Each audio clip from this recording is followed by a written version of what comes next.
आप कहाँ से? मैं नरेश कुमार भोपाल से राजगढ़ आया हूँ। किस विषय में आए? एक विषय को लेके आया था, ठगी पीड़ित जमाकर्ता परिवार की तरफ से। सभी का अभी हम मतलब एसडीएम सर से मिले हुए हैं। क्या आश्वासन दिया उन्होंने, क्या बोला?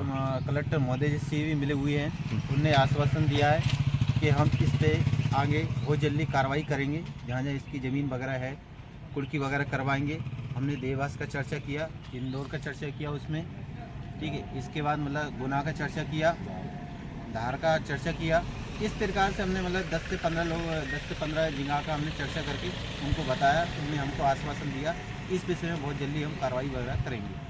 चिटफंड के मामले में हमने कंपनी को बताया 300 से 320 कंपनियां बंद हुई है इस समय में, और सब मध्य प्रदेश के अंदर नहीं पूरे भारत के अंदर। और सब लोग क्या परेशान हैं, सब लोग परेशान हैं। लोग हमने ये भी बताया उनको, सर को, कलेक्टर महोदय जी को, कि हम यहाँ से कई लोग आत्महत्या कर चुके हैं, परेशान हैं।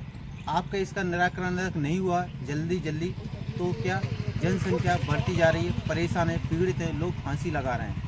इस विषय को उन्होंने सुन के आश्वासन दिया कि इस विषय में हम बहुत जल्दी कार्रवाई वगैरह करेंगे।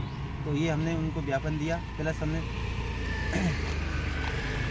एक ज्ञापन हमने यहाँ पर मतलब पुलिस प्रशासन को भी दिया है। क्या ज्ञापन दिया आपने? किस चिटफंड को लेके ज्ञापन दिया हमने, चिटफंड के लेके एक मतलब पुलिस प्रशासन को ज्ञापन दिया। हमने भी बोला है कि हम मतलब इस पर कार्रवाई बहुत जल्दी करेंगे। नहीं बोलना चाहूँगा, बाकी हमारी टीम इधर उधर अभी है। बाकी पटेल साहब हमारे साथ में है देवास से। और कलेक्टर साहब ने क्या कहा, क्या आश्वासन दिया? कलेक्टर साहब ने बोला है कि संज्ञान में मामला तो हमारे को बहुत बाद में आया है, पहले मतलब दे चुके थे आवेदन, इधर उधर कर दिए हैं, कहीं जानकारी नहीं थी। और अभी विंडो बंद पड़ी हुई थी, पिछले आचार संहिता लगी थी जब से, तो बहुत सारे लोग बाकी हैं अभी हाल। तो उसके लिए हमने विंडो खुलवाने की बात करी, चर्चा उस पर, तो बोले हम बहुत जल्दी विंडो खुलवा देंगे। तो अभी कुछ पॉलिसियाँ हमारे पास थी, तो उसके लिए हम गए थे। तो उन्होंने बोला कि अभी इसमें मतलब पूरी लिस्ट बना के लाओ आप, और यहाँ फटाफट रिसीविंग मिल जाएगी आपको। तो हमने बोला कि जैसे मान लो किस कंपनी की कितनी प्रॉपर्टियाँ हैं और किस कंपनी का क्या क्या वो था, वो सारा लिस्ट हमारे को देना है उनको। तो अभी अगले इसमें यहाँ के जो निवासी है उनसे बोला हमने कि भैया इनकी जो प्रॉपर्टियाँ की जो ज़मीन के जो कागजात है वो उपलब्ध कराएं, और इसके बारे में जो अभिकर्ता पर जो रिपोर्ट कंप्लेंट जो डल रही है तो उन पर ब्रेक लगाया जाए, क्योंकि अभिकर्ता सुरक्षा जरूरी है, क्योंकि अभिकर्ता कोई गुनहगार नहीं है।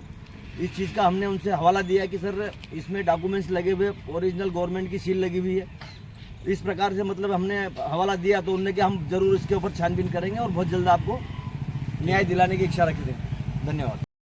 कंपनियों में काम करते थे हम, एजेंट लोग हैं, बेरोजगार लोग थे। पता नहीं था कि कभी गवर्नमेंट के कुछ रूल बदल जाएंगे और आने वाले समय में हमको दिक्कत खड़ी हो जाएगी।